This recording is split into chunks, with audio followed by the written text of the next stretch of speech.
جمال الوجود بذكر الإله وتصفو الحياة بنور هدى. جمال الوجود بذكر الإله وتصفو الحياة بنور هدى. وتطرب نفس له طاعة ويبلغ سعد إلى منتهى.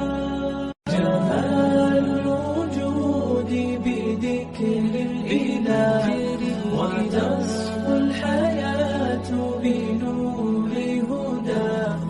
جمال الوجود بذكر الإله وتصفو الحياة بنور هدى. وتطرب نفس له طاعة ويبلغ سعد إلى منتهى.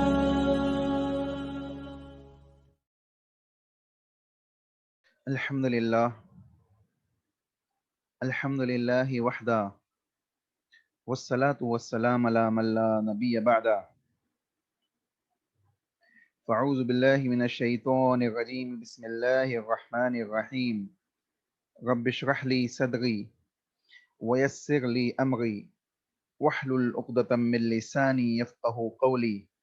ربي زدني علما ربي زدني علما ربی زدنی علما اللہم ربی زدنی علما۔ تمام قسم کی حمد و ثنا کبریائی بڑائی اللہ وحدہ لا شریک کے لیے لائق و زیبا ہے۔ سبحان اللہ بحمدہ سبحان اللہ العظیم۔ انگنت درد و سلام ہو انبیاء کی مقدس جماعت پر، خصوصاً سید المرسلین رحمت للعالمین جناب محمد رسول اللہ صلی اللہ علیہ وسلم کی ذات گرامی پر۔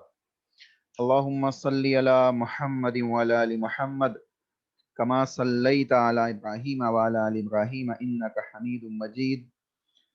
اللہم بارک علی محمد وعلی آل محمد کما بارکت علی ابراہیم وعلی آل ابراہیم انک حمید مجید۔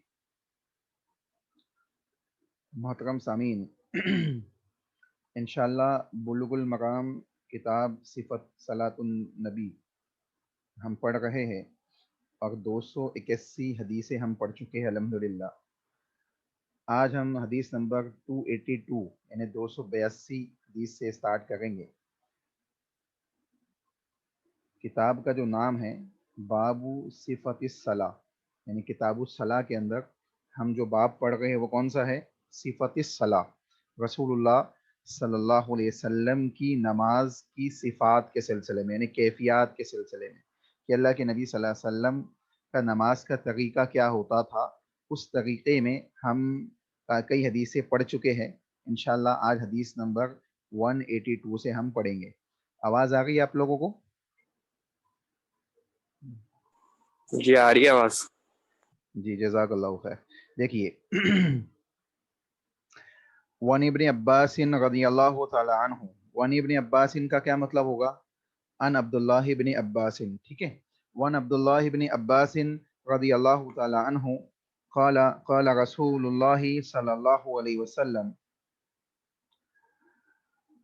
امرت ان اسجد، اس کے اوپر والی حدیث ہم نے نہیں پڑھی ہے، 281 سے ہم پڑھیں گے، 81 بھی چھوڑ گئی ہے، ٹھیک ہے، یہاں سے پڑھیں گے۔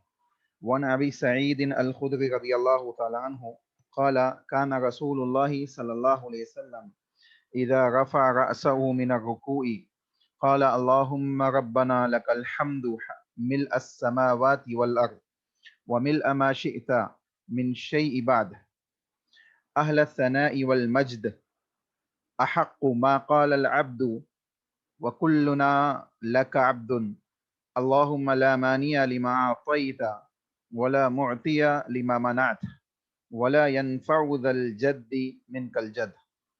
رواہ مسلم۔ صحیح مسلم کی حدیث ہے۔ ابو سعید الخدری رضی اللہ تعالیٰ عنہ حدیث کے راوی ہے، کہتے ہیں کہ رسول اکرم صلی اللہ علیہ وسلم جب رکوع سے سر اٹھاتے،